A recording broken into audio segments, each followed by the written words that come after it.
नमस्कार मित्रांनो, मी स्वाती तोरसेकर एशा पृथ्वीमध्ये तुमचं स्वागत करते. एका बाजूला इराणमध्ये एक ऍक्शन घेतली गेली आणि त्याच्यामध्ये सध्याचं जे त्यांचं नेतृत्व आहे त्याच्यावरती प्रश्न उठवले गेले. ते परागंदा होणार का?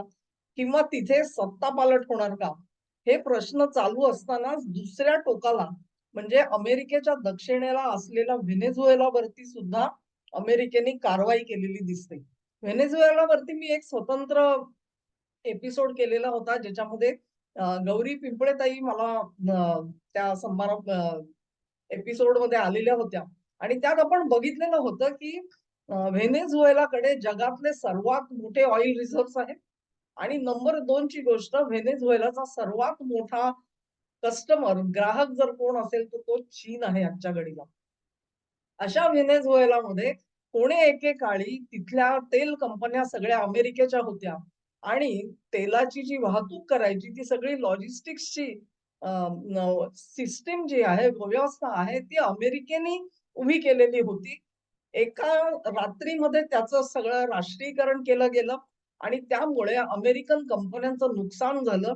ते नुकसान भरपाई व्हेनेझुएला कशी करणार? ह्याला काहीही उत्तर व्हेनेझुएलाचं सरकार देऊ शकत नव्हतं.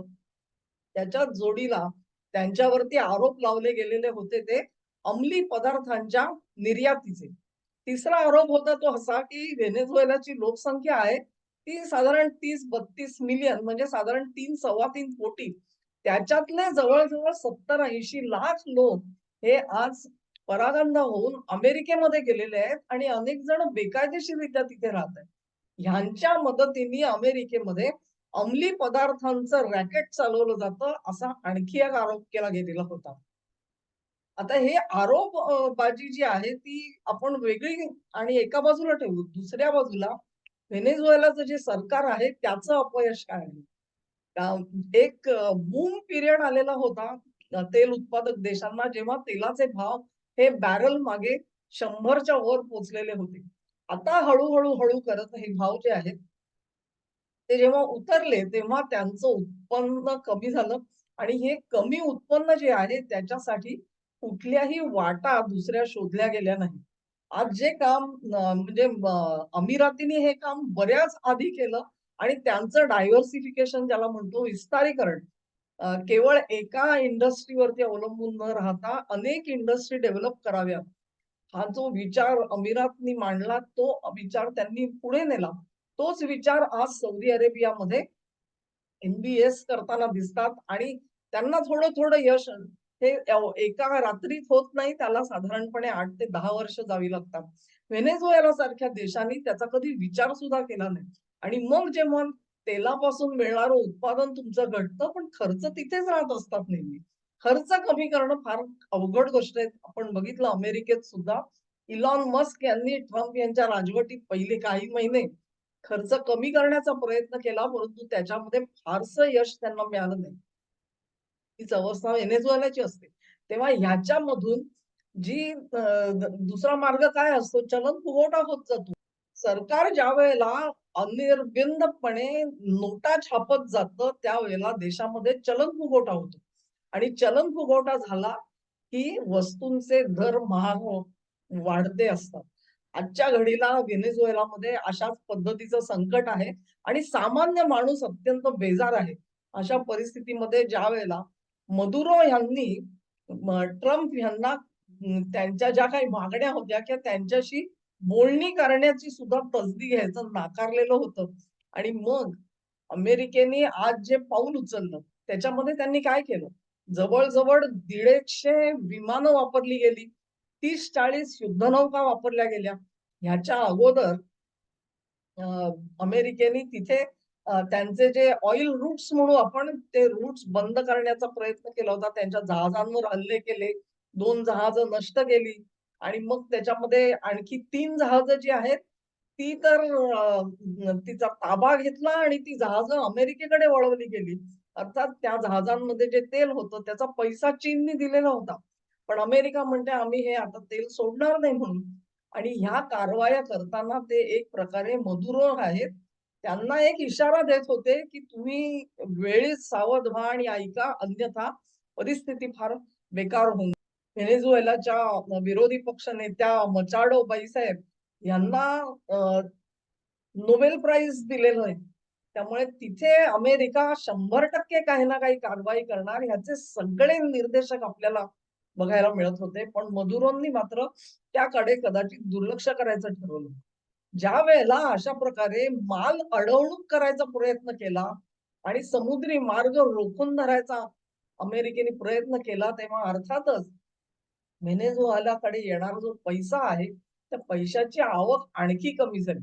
आता ही जी पैशाची आवक आहे, त्याच्यामध्ये भागीदारी असलेले लोक जे आहेत, ते फार वरच्या पातळीपर्यंत पोहोचलेले असतात. हा आपला साधा अनुभव.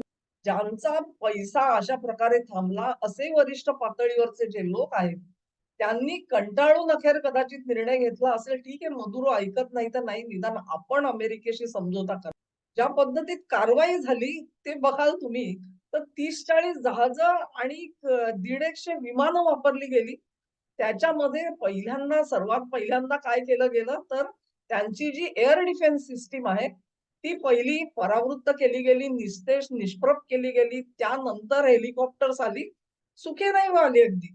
तिथे उतरली, मदुरोंच्या पार बेडरूम पर्यंत गेली. त्यांना आणि त्यांच्या पत्नीला अटक करण्यात आली आणि त्यांना देशाबाहेर घेऊन गेले. ते आता अमेरिकेमध्ये काहीतरी न्यूयॉर्कमध्ये वगैरे आणि तिथून ग्वांटानामो बेला नेणार अशा काही बातम्या आहेत. त्याच्यात नेमकं काय होते ते आता आपण बघूया. पण अशा प्रकारची कारवाई होते तुमच्या देशाच्या अध्यक्षाला उचलून नेण्यासाठी सैनिक पोहोचतात तुमच्या देशामध्ये आणि एकही गोळी सुद्धा फायर होत नाही. एकही सुरक्षा रक्षक जो आहे तो त्यांना अडवण्याचा प्रयत्न करतो. त्याचा अर्थ असा आहे की एक प्रकारे मदुरो हे काही फारसे लोकप्रिय नेते होते असं नाहीये आणि म्हणूनच अमेरिका हे करू शकली हे कटू सत्य आहे. शिवाय अन्य इतर जे वरिष्ठ वर्तुळामधले जे नेते आहेत त्यांचा सुद्धा सहयोग अमेरिकेने मिळवला असेल. तो कसा मिळवला असेल आणि मार्ग काय ह्याच्याबद्दल मी आता त्यांच्यासाठी काही फेवर्स दिले गेले का? त्यांना काही पैसा दिला गेला का? ह्याच्यावर तुम्ही आणि मी आत्ता कॉमेंट करू शकणार नाही. त्या गोष्टी कालांतराने बाहेर पडतीलच. पण आज हे सत्य आहे, की आतल्या लोकांच्या सहकार्याशिवाय इतक्या शांतपणे एखाद्या प्रेसिडेंटला उचलून नेता येणं, ही जी गुंडगिरी एक प्रकारची मी म्हणेन, ती गुंडगिरी अमेरिका करू शकली. कारण हा माणूस अतिशय बदनाम होता असं दिसतंय आणि जनतेमध्ये सुद्धा तो बदनाम आहे. त्याचेही काही व्हिडिओ आता येतायत. कदाचित त्याच्यावरही रोख असेल, जे अशा पद्धतीचे व्हिडिओ आहेत तेवढेच आपल्यापर्यंत पोहोचत असतील सांगता येत नाही. अमेरिकेने हे सगळं करण्यामधून मेसेज काय दिलाय, संदेश काय दिलाय तो महत्वाचा आहे. एक प्रकारे व्हेनेझुएला सारखा देश ज्याच्याकडे जगामधले सर्वात मोठे तेलाचे साठे आहेत, त्याच्यावर किती सहजपणे अमेरिकेने कब्जा केलाय हे बघून थक्क व्हायला होतं. आणि अशा प्रकारच्या कारवाईपासून आपण फार दूर आहोत अशा भ्रमामध्ये एखादा देश राहिला तर ते त्याचं दुर्दैव असेल मित्रांनो. कारण ही जी धसचोटगिरी आहे, ही गुंडगिरी आहे, ती कुठे थांबणार हा प्रश्न आहे. कारण तू माझं ऐक आणि तो गाव गल्लीतला जो गुंड असतो, तो घरासमोर उभा राहतो आणि सांगतो, "मी सांगतोय म्हणून घर खाली कर, हे घर माझ्या ताब्यामध्ये दे." त्याच्या बदल्यात तुम्हाला 4 दिडक्या पण तोच गुंड देणार आहे की नाही ह्याचीही खात्री नसते. अशा पद्धतीत झालेली ही कारवाई आहे. आणि ही कारवाई लक्षात घ्या व्हेनेझुएलावर का झाली? कारण व्हेनेझुएलाने ट्रम्प यांच्याशी सहकार्य करायचं नाकारलं. सहकार्य कुठल्या बाबतीत पाहिजे होतं? 2 गोष्टीत पाहिजे होतं. जे बेकायदेशीर स्थलांतरित अमेरिकेत पोहोचलेले आहेत व्हेनेझुएलाच्या मार्गाने, त्यांना तुम्ही पुन्हा एकदा ताब्यात घ्या. हे ट्रम्प यांची मागणी जी आहे, ती मदुरोंनी नाकारलेली होती. नंबर 2 तेलाचा व्यापार करताना व्हेनेझुएलाचं बरचसं तेल हे चीनकडे जात होतं.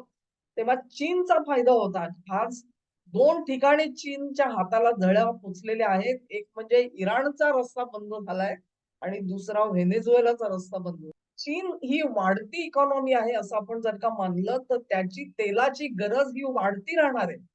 आणि असं असताना जेव्हा तुम्ही त्याचे सर्वात 2 मोठे जे स्रोत आहेत, ते स्रोत तुम्ही अडवल्यासारखं आज आहे. अर्थात एक गोष्ट स्पष्ट करायला पाहिजे, व्हेनेझुएलामधून चीन जेवढं काही तेल घेत होता ते काय फार मोठं होतं असं नाही. त्याची जी निकड आहे, त्याचा एक छोटासा पर्सेंटेज व्हेनेझुएलातून येत होता. कसंही असलं तरी देखील तो त्यांचा एक मोठा ग्राहक होता. आता अशा परिस्थितीमध्ये अमेरिका काय करणार? एवढ्या मोठ्या तेलाच्या साठ्यावरती त्यांचा कब्जा झाल्यानंतर तेलाचं मार्केट जे आहे ते कसं फिरवलं जाऊ शकतं, ह्याचा विचार आपल्याला करावा लागेल. कारण गेल्या काही वर्षांमध्ये मी म्हणेन 4 ते 5 वर्षामध्ये भारताची जी झपाट्याने प्रगती आपल्याला झालेली दिसली त्याचं कारण एकच आहे, की तेलाचे भाव आपण मोर ऑर लेस स्थिर ठेवण्यामध्ये आपल्याला यश आलं. ज्या देशांमध्ये तेलाचे भाव स्थिर राहिले नाहीत, ते सगळे गडगडलेले दिसतात. युरोपाच्या देशांकडे बघा, खुद्द अमेरिकेत बघा. तेलाचे भाव किती कडकडलेले आहेत. पण भारतामध्ये तसं होऊ शकलं नाही. आपल्याकडे महागाई फार वाढू शकली नाही. अशा तऱ्हेने आपली सुद्धा गळचेपी होईल का हा प्रश्न आहे. कुठूनही तुम्ही रशियाकडून तेल घेऊ नका असं अमेरिका का म्हणते? कारण बाहेरून तेल घ्या म्हणजे ते वाढीव दराने घ्या. म्हणजे तुमच्या देशामध्ये महागाई निर्माण करा. महागाई निर्माण करा म्हटल्यानंतर मोदींची लोकप्रियता घसरणार आणि इथे आंदोलनं सुरू होणार. हे दुष्टचक्र आहे. व्हेनेझुएलाच्या बाबतीमध्ये मी असं म्हणेन, की अमेरिका स्वप्नात सुद्धा बघू शकणार नाही असं काही गोष्ट, की इथे विमानं उतरतायत आणि भारतामधून आमच्या एखाद्या उच्च पदस्थाला अशा प्रकारे ते पळवून नेतील. किडनॅपिंग, अपहरण असं काही कधी भारताच्या बाबतीत होणार नाही. परंतु भारताचे मित्र असलेले जे देश असतील किंवा आसपासचे आपले जे देश असतील, तिथे हे घडणारच नाही, अशी आपण खात्री देऊ शकत नाही. नंबर 2 ची गोष्ट अशी, की तुम्ही बघाल, की रशियाला मदत करतो म्हणून इराणवर कारवाई झाली. चीनला मदत करतो म्हणून व्हेनेझुएलावर कारवाई झाली. या यादीमध्ये आणखी कोण आहे आता? त्या यादीमध्ये भारतच बसतो ना. मग भारतावर नेमकी काय कारवाई केली जाईल?